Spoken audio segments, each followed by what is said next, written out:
بسم اللہ الرحمن الرحیم نحمده ونصلی علی رسولہ الکریم اما بعد فاعوذ باللہ السمیع العلیم من الشیطان الرجیم بسم اللہ الرحمن الرحیم الصلاۃ والسلام علیک یا رسول اللہ وعلی آلک واصحابک یا حبیب اللہ۔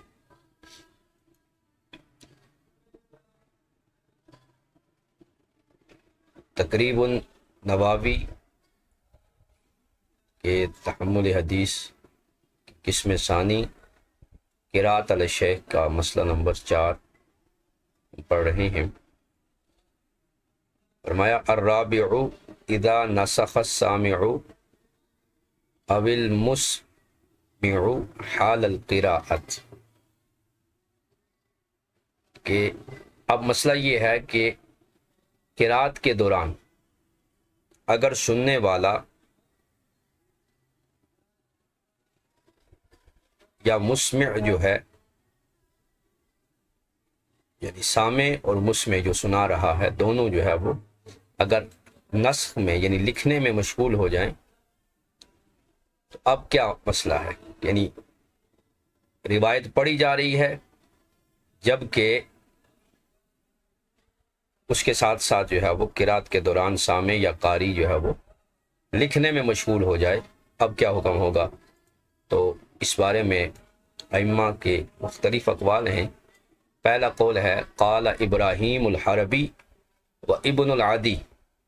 ابراہیم بن حربی، ابراہیم الحربی اور حافظ ابو احمد ابن عدی اور والاستاذ ابو اسحاق الاسفرائینی الشافعی، یہ تینوں ائمہ فرماتے ہیں لا یصح سماعہ، اب یہ سماع درست نہیں ہوگا مطلقاً۔ کیوں کہ جو کتابت ہے، کتابت حدیث، یہ اس میں مخل ہے، لہذا جب حدیث پڑھی جا رہی ہو تو سننے والا لکھے نہیں بلکہ خاموشی سے اس کو سنے۔ اگر اس دوران اس نے جو ہے وہ لکھنا شروع کر دیا تو یہ سماع درست نہیں ہوگا۔ تو سامع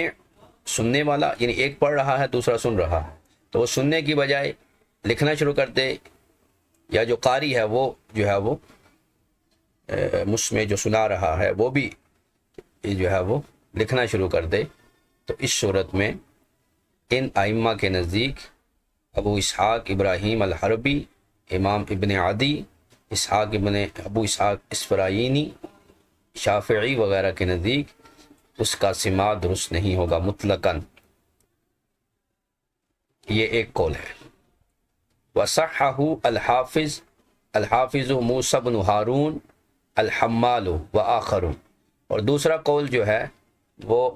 حافظ موسیٰ بن ہارون الحمال اور دیگر کا ہے۔ وہ فرماتے ہیں کہ سماع حدیث کے درمیان مطلقاً کتابت حدیث یہ صحیح ہے، اور آخرون میں امام عبداللہ بن مبارک اور ابو حاتم رازی، اور بلکہ بعض نے اسے جمہور کی طرف منسوب کیا ہے، اس کی صحت کو جمہور کی طرف منسوب کیا ہے کہ یہ جمہور کا مذہب ہے کہ دوران سماع جو ہے وہ سامع روایت کو سننے کے ساتھ ساتھ اس کو لکھ بھی سکتا ہے، لکھنے سے سماع میں کوئی خلل واقع نہیں ہوگا۔ تو اگر سامع سننے کے ساتھ ساتھ جو ہے وہ لکھنا شروع کر دے تو دوسرا قول یہ ہے کہ سماع مطلقاً درست ہے، اس میں کوئی خلل نہیں آئے گا۔ تو پہلے قول کے مطابق خلل آئے گا سننے میں، لہذا اب روایت حدیث درست نہیں ہوگی، اور دوسرا یہ ہے کہ سماع کے درمیان لکھنے میں کوئی حرج نہیں ہے۔ یہ موسیٰ بن ہارون الحمال اور دیگر ابن مبارک، ابو حاتم رازی وغیرہ کا قول ہے۔ قال ابو بکر احمد بن اسحاق السبغی بکسر المہملہ ثم الشافعی، تو اس کے بعد ابو بکر احمد بن اسحاق سبغی شافعی فرماتے ہیں کہ یقول حضرت ولا یقول اخبرنا،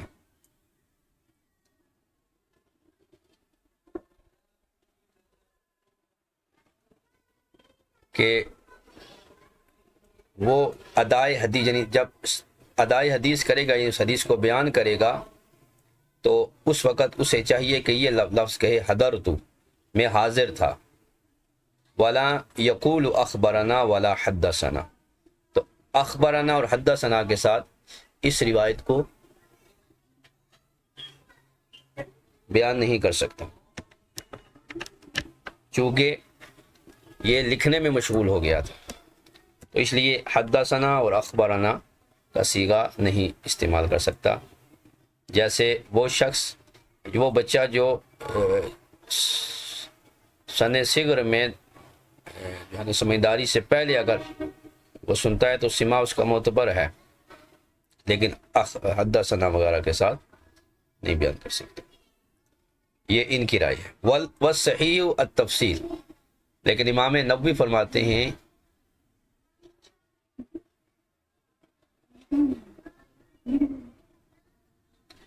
اور صحیح قول یہ ہے کہ اس میں تفصیل ہے، یعنی الصحیح الازہر، یعنی صحیح اور اظہر قول یہ ہے کہ اس میں تفصیل ہے کہ فَإِنْ فَهِمَ الْمَقْرُوءَ صَحَّ وَإِن لَّمْ يَصِحْ، کہ اگر اسے لکھتے ہوئے جو حدیث پڑھی گئی ہے وہ سمجھ آ رہی ہے، اسے سمجھ آ گئی ہے کہ کیا حدیث پڑھی گئی، تو پھر سماع درست ہے، اور اگر اسے لکھتے ہوئے حدیث سمجھ نہیں آئی تو پھر اس کا سماع درست نہیں ہوگا۔ تو نہ مطلقاً ناجائز ہے اور نہ مطلقاً جائز ہے، بلکہ امام ابن صلاح کے نزدیک جو ہے وہ اس کی تفصیل ہے۔ اگر ناسخ کو یعنی لکھنے والے کو پڑھی ہوئی حدیث سمجھ آ رہی ہے تو پھر سماع درست ہے، اور اگر نہیں آ رہی یعنی اسے سمجھ نہیں آئی تو پھر گویا کہ اس نے وہ اس آواز سے غافل ہو گیا اور اب اس کا سماع درست نہیں ہے۔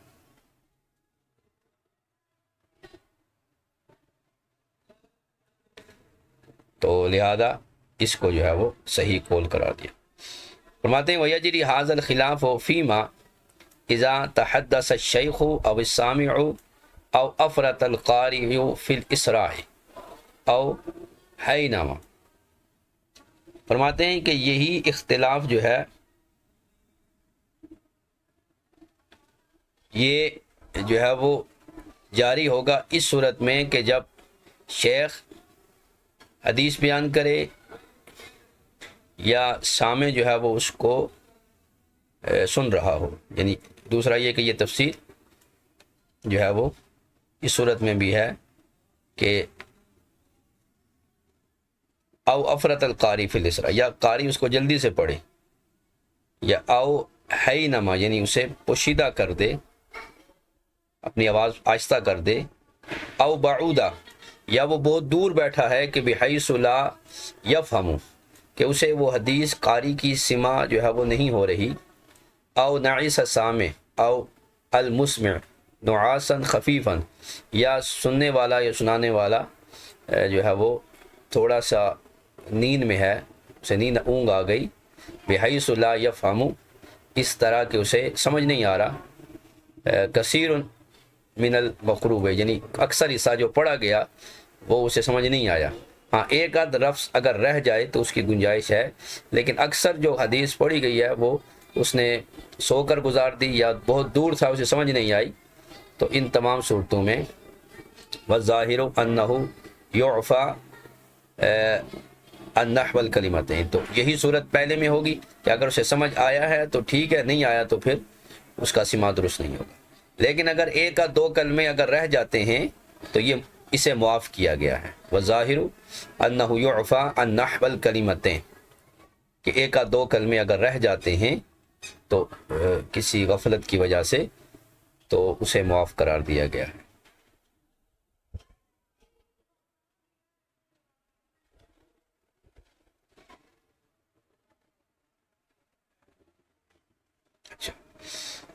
آگے فرماتے ہیں وَيُسْتَحَبُّ لِلشَّيْخِ، شیخ کے لیے مستحب یہ ہے کہ ان یجیز السامعین روایتاً ذالک الکتاب، کہ شیخ کے لیے مستحب یہ ہے کہ وہ سامعین کو اجازت دے روایت حدیث کی اب اس خاص کتاب سے جو اس کے پاس یعنی معتمد کتاب موجود ہے جس میں وہ حدیث لکھی ہوئی ہے، اس سے روایت کرنے کی شیخ اپنے سامعین کو اجازت دے۔ وَإِن كَتَبَ لِأَحَدِهِمْ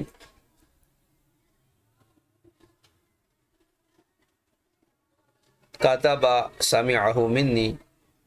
وَأَجَزْتُ لَهُ رِوَایَتَهُ كَذَا فَعَلَ بَعْضُهُمْ، اور اگر شیخ نے اسے لکھا، ان كَتَبَ الشَّيْخُ خَطَّهُ لِأَحَدِهِمْ، کسی ایک کے لیے، یعنی شیخ نے وہ لکھ کر کسی ایک کو دیا اور پھر اس سے سمعہ منی، اور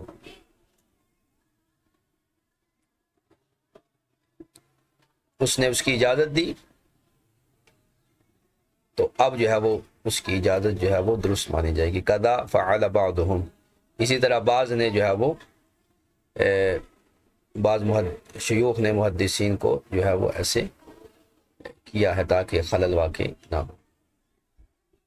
تو یوں شیخ جو ہے وہ اس کے لیے مستحب ہے کہ وہ اس طرح اپنی اس خاص کتاب سے لوگوں کو بتائیں۔ اب اگلا مسئلہ یہ ہے کہ اسی صورت میں کہ وَلَوْ عَزُمَ مجلس المملی، یعنی وہ جس مجلس میں املا کرایا جا رہا ہے وہ بڑی ہو گئی ہے، وہ کثیر تعداد میں لوگ آ چکے ہیں، اور فبلغ یا فبلغ عنہ المستملی فذهب جماعت من المتقدمین وغیرہم الى انه يجوز لمن سمع المستملی ان يروي ذلك عن المملی، کہ اگر مجلس بڑی ہو گئی ہے تو پھر جو ہے وہ اس کو یہ مجلس حدیث جس میں املا ہو رہا ہے، تو اب وہ ایک شخص کو جو ہے وہ مقرر کرے جو محدث سے سن کر آگے املا کرائے، اور متقدمین جو محدثین کی جماعت تھی جیسے ابن عیینہ، سفیان ابن عیینہ، حماد ابن زید وغیرہ، وحکا الامش عن بعض حاضری مجلس ابراہیم، تو یہ ایسا ہی کرتے تھے کہ وہ جہاں تک شیخ کی آواز جا رہی ہے تو ٹھیک ہے، اور اس سے آگے جو ہے وہ کسی املا کرانے والے کو، معتمد کو کھڑا کر دیتے تھے، وہ شیخ کے الفاظ سنتا اور پیچھے والوں کو وہ بیان کر دیتا تھا۔ ومن غیرہم، متقدمین کے علاوہ بھی جو لوگ ہیں انہوں نے اس کو جائز قرار دیا کہ جنہوں نے جس نے شیخ کا املا سنا اس سے پھر آگے جس نے سنا ان کے لیے جو ہے وہ اس کو جائز قرار دیا کہ ان یروی ذالک۔ والصواب الذی قالہ المحققون، اور درست جس پر محققین ہیں جیسے زائدہ بن قدامہ، ابو نعیم، فضل بن دکین، وہ کہہ رہے ہیں کہ جو ہے وہ اس طرح جائز نہیں ہے،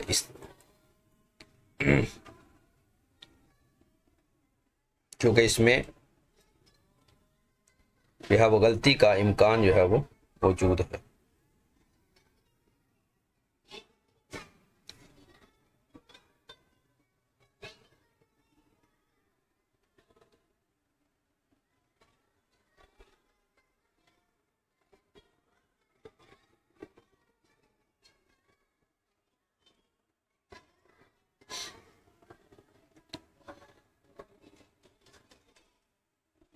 قال احمد فی الحرف یدغمہ الشیخ فلا یفہم وہو معروف، امام احمد فرماتے ہیں کہ اگر جو ہے وہ ایک آدھ کلمہ شیخ اس کو ایسے بڑے مدغم کر دے، یعنی سمجھ نہیں آیا، تو وہو معروف، یہ معروف ہے یعنی سما کے وقت ایسا ہو جاتا ہے کہ شیخ کو ایک آدھ کلمہ ایسا کہہ دیتا ہے جس کی سمجھ نہیں آتی، فرماتے ارجو ان لا تضیق روایتہ عنہ، اور کہتے ہیں مجھے امید ہے کہ اس کی روایت کو جو ہے وہ تنگ نہیں کیا جائے گا، یعنی اس کی روایت میں کوئی مسئلہ نہیں آئے گا، یعنی ایسا ممکن ہے ایک آدھ لفظ جو ہے وہ سمجھ نہ آئے۔ وقال فی الکلمۃ، اور یہ بھی امام احمد نے فرمایا کہ ایک کلمہ اگر اس نے نہ سنا، ستفہم من المستملی،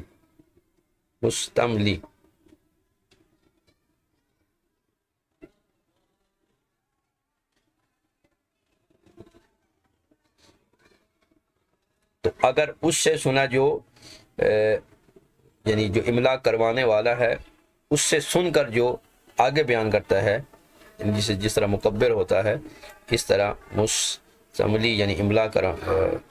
کرانے والا جو شیخ کی بات کو سن کر بلند آواز سے بیان کرتا ہے۔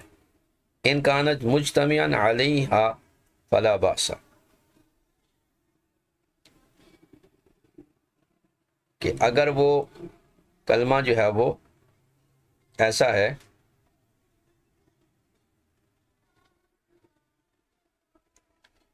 کہ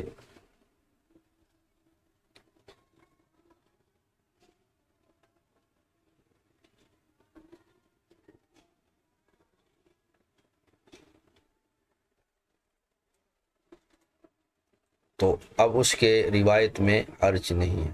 اس کو تدریب سے دیکھ لیتے ہیں۔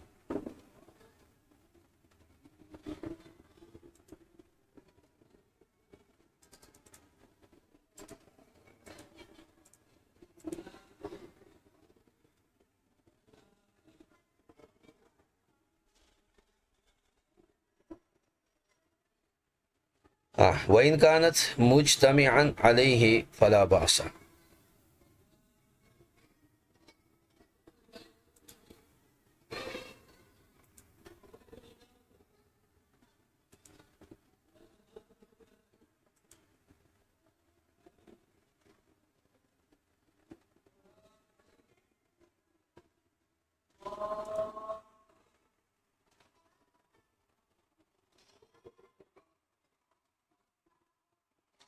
تو ایک آدھ کلمہ اگر سمجھ نہ آئے تو اس میں جو ہے وہ گنجائش موجود ہے، جس میں کوئی لا باس، اس میں کوئی حرج نہیں ہے۔ وعن خلف بن سالم منع ذلك، اور خلف بن سالم جو ہے وہ کہتے ہیں کہ جو ہے وہ روایت کا ایک لفظ وغیرہ جو اس نے نہیں سنا معروف طریقے سے تو یہ ممنوع ہے، یہ جائز نہیں ہے۔ لیکن ایسا ممکن ہے کہ کچھ الفاظ جو ہے وہ کثرت زحام رش کی وجہ سے، یہ شور کی وجہ سے کچھ کلمات جو ہے وہ رہ سکتے۔ آگے مسئلہ نمبر 5 یہ ہوگا یصح السماع من وراء الحجاب، پردے کے پیچھے سے سماع درست ہے، یعنی شیخ پردے کے پیچھے بیٹھا ہے، ایسا ممکن ہے کہ وہ خاتون ہو یعنی محدثہ ہو، اور وہ جیسے ام المومنین عائشہ الصدیقہ وہ بیان کرتی تھیں، تو جو غیر محرم تھے ان کے شاگرد وہ پردے کے پیچھے بیٹھتے اور وہ وہاں سے بیان کرتی، تو اب اس طرح پردے کے پیچھے سے اگر سماع ہوا تو یہ سماع بھی درست ہے۔ تب اذا عرف صوتہ، جب ان کی آواز اس کی آواز پہچانی جائے، تو آواز سے جو ہے وہ پہچان ہوگی کہ جو پیچھے بول رہا ہے یہ فلاں محدث ہے یا محدثہ ہے، تو اب اگر وہ سامنے نہیں بھی ہے تو اس سے سماع درست ہے۔ جیسے آج کل کے دور میں آن لائن کلاسز میں بھی یہ ممکن ہے کہ وہ تصویر نہیں ہے، صرف آواز آ رہی ہے، تو سماع جو ہے وہ اس طرح اگر کسی شیخ سے سماع حدیث کیا جائے تو اس کو درست مانا جائے گا، جبکہ وہ شیخ کی آواز کو طالب علم جو ہے وہ پہچانتا ہو۔ ان حدث بلفظه او بحضوره، تو اس شرط کے ساتھ کہ اگر وہ اس کو بیان کرے، شیخ کی آواز پہچانی جائے، اگر شیخ خود پڑھ رہا ہے یا خود نہیں پڑھ رہا لیکن شیخ کی موجودگی میں اس کو پڑھا جا رہا ہے اور شیخ اس کو سن رہا ہے، تو ان قریا علیہ، اگر اس پر وہ پڑھا گیا تو یکفی فی المعرفتی خبر الثقاتن، تو اس بارے میں ایک ثقہ کی خبر جو ہے وہ شیخ کی معرفت میں کافی ہے۔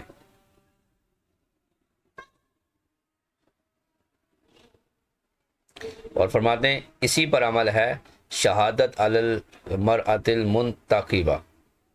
یعنی وہ عورت جو پردہ نشین ہے وہ اگر گواہی دینے کے لیے آئے گی تو اعتماد اس کی آواز پر کیا جائے گا، باوجود اس کے کہ اشہر جو ہے وہ اس کا خلاف ہے، یعنی گواہی کے لیے عورت اپنا چہرہ دکھا سکتی ہے تاکہ گواہی میں کوئی مسئلہ نہ بنے، لیکن وہ علیہ العمل سے انہوں نے کہا کہ شہادت میں اسی پر عمل ہے۔ اب امام سیوطی اس میں ارشاد فرماتے ہیں کہ کسی ثقہ نے خبر دی تو اب جو ہے وہ اس طرح اس کو بیان کرنا جائز ہے۔ وَشَرَطَ شُعْبَةُ رُؤْيَتُهُ، اور امام شعبہ بن حجاج نے محدث کی رؤیت کی شرط لگائی ہے، وَهُوَ خِلَافُ الصَّوَابِ وَقَوْلِ الْجَمْهُورِ، یہ درستگی کے بھی خلاف ہے اور جمہور کے قول کے بھی خلاف ہے۔ فقط امر نبی صلی اللہ علیہ وسلم بالاعتماد علی سماع صوت ابن ام مکتوم المؤذن، اس لیے کہ نبی پاک صلی اللہ علیہ وسلم نے عبداللہ بن ام مکتوم کی آذان پر اعتماد فرمایا جب اسے سنا، کس میں؟ اس حدیث میں کہ ان بلالا یؤذن بلیل، کہ بلال رات میں اذان دیتے ہیں تو تم کھاتے رہو،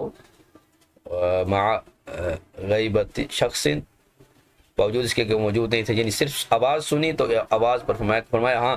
جب عبداللہ ابن مکتوم اذان دیں تو پھر تم جو ہے وہ سحری کو ترک کر دو۔ اسی طرح آگے یہاں پر فرماتے ہیں وَكَانَ السَّلَفُ يَسْمَعُونَ مِنْ عَائِشَةَ وَغَيْرِهَا مِنْ أُمَّهَاتِ الْمُؤْمِنِينَ وَهُنَّ يُحَدِّثْنَ مِنْ وَرَاءِ الْحِجَابِ، تو امہات المومنین پردے کے پیچھے سے بیان کرتی تھیں، تو لہذا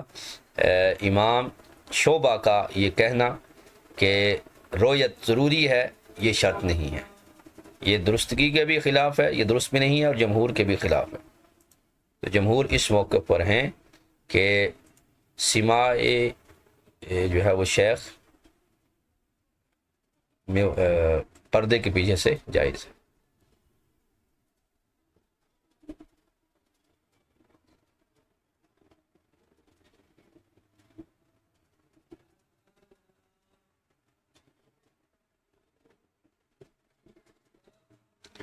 چھٹا مسئلہ جو ہے اذا قال المسموع عنہ بعد السماع منہ، اب چھٹا مسئلہ جو ہے وہ یہاں سے بیان کریں گے کہ اگر شیخ بعد میں کہے کہ مجھے روایت نہ کرو، ٹھیک ہے، شیخ نے روایت کو بیان کی اور کہا کہ اس کو جو مجھ سے سنی ہے، مسموع جو ہے سماع کے بعد کہے کہ لا تروی عنی، کہ میری روایت جو مجھ سے سنی ہے انہیں تم بیان نہ کرو، او رجعت عن اخبارکو، کہ میں نے اپنی اخباری کا، میں نے اپنی جو خبریں تجھے بیان کی ہیں میں اس سے رجوع کرتا ہوں، ونحو ذالک، اور اسی طرح کی اور باتیں، غیر مسند ذالک الی خطاء او شک ونحوی، اس طرح کی اور باتیں جو خطا یا شک کی طرف جو ہے وہ جا رہی ہوں، تو ان سے کیا حکم ہوگا؟ تو فرماتے ہیں لم تمتنع روایتہ، تو ایسا کہنے سے جو شیخ کی سابقہ روایتیں ہیں انہیں روایت کرنا ممنوع قرار نہیں دیا جائے گا۔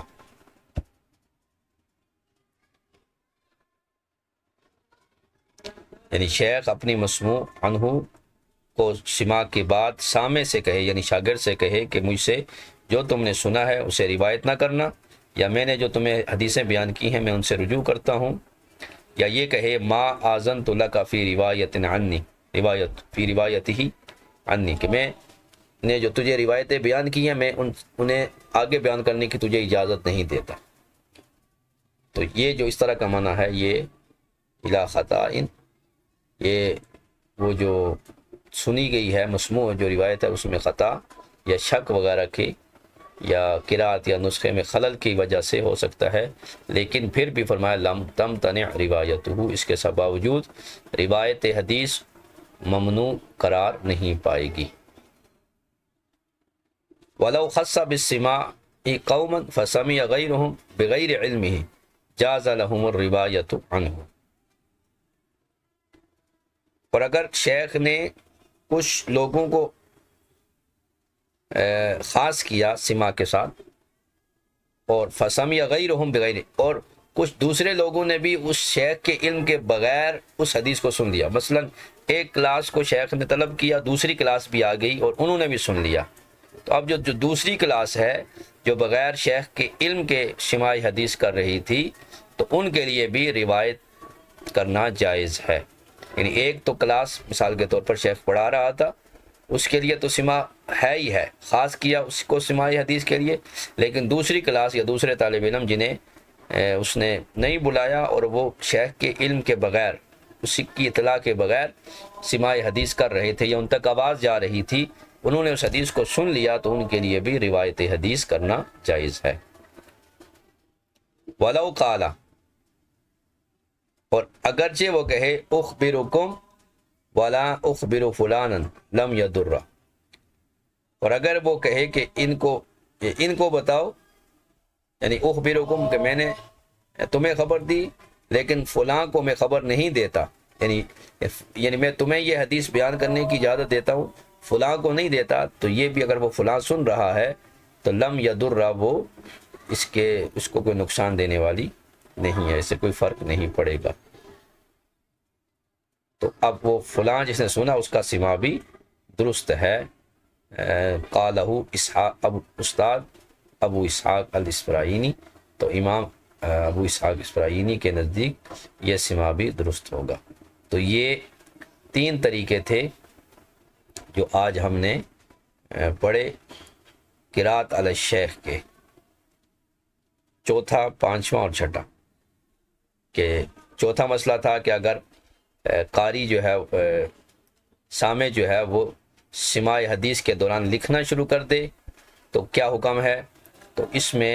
ایک قول یہ ہے کہ مطلقاً سماع جائز نہیں ہے، دوسرا یہ ہے کہ مطلقاً جائز ہے، اور صحیح قول یہ ہے کہ اس میں تفصیل ہے. اگر لکھتے ہوئے حدیث کی سمجھ آ رہی ہے تو پھر تو سماع ٹھیک ہے، اور اگر نہیں آ رہی تو سماع درست نہیں ہوگا. اسی طرح شیخ نے تیزی سے بیان کر دی یا آہستہ سے بیان کر دیا، یا وہ بہت دور بیٹھا ہے، تو پھر بھی اگر مفہوم واضح نہیں ہے تو سماع جائز نہیں ہے، اور اگر واضح ہے تو پھر سماع جائز ہے. اسی طرح ایک آدھ 2 کلمے اگر رہ گئے تو اس سے کوئی فرق نہیں پڑتا، اور شیخ کے لیے مستحب ہے کہ وہ اپنے اصل نسخے سے لوگوں کو، شاگردوں کو اجازت دے کہ وہ اس سے نقل کرے تاکہ غلطی کا امکان کم ہو. اور اگر مجلس بڑی ہے تو شیخ کے لیے ایک جس طرح املا کرانے والا آدمی کھڑا کرنا اس کے لیے جائز ہے، تاکہ وہ جو دور والے ہیں وہ اس کی بات کو سن سکیں. اور ایک آدھ کلمہ اگر رہ جائے تو اس میں کوئی حرج نہیں ہے. پانچواں مسئلہ یہ تھا کہ پردے کے پیچھے سے اگر شیخ بیان کرے، شیخ سامنے نہیں ہے، پھر بھی سماع درست ہے، جبکہ شیخ کی آواز کو پہچانا گیا ہو. اور امام شعبہ نے اس کو جائز قرار نہیں دیا، جبکہ جمہور جو ہے وہ اس کو جائز قرار دیتے ہیں، جو کہ امہات المومنین وغیرہ بھی اسی طرح روایات بیان کرتی تھی.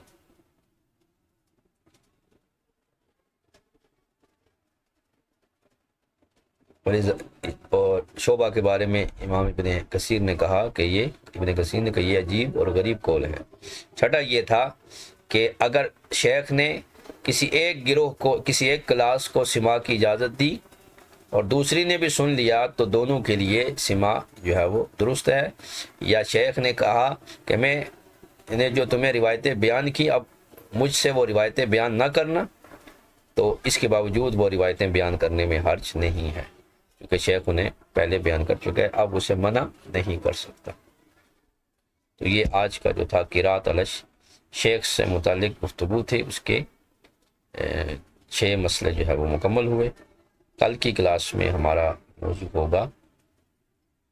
تحمل حدیث کی تیسری قسم، الاجازت، اجازت دینا. شیخ روایت کی اجازت دے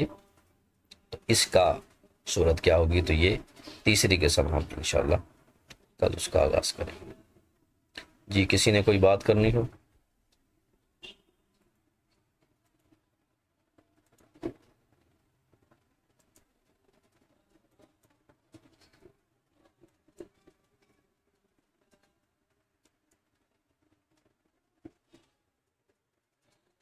کوئی بات کرنی ہو کسی نے؟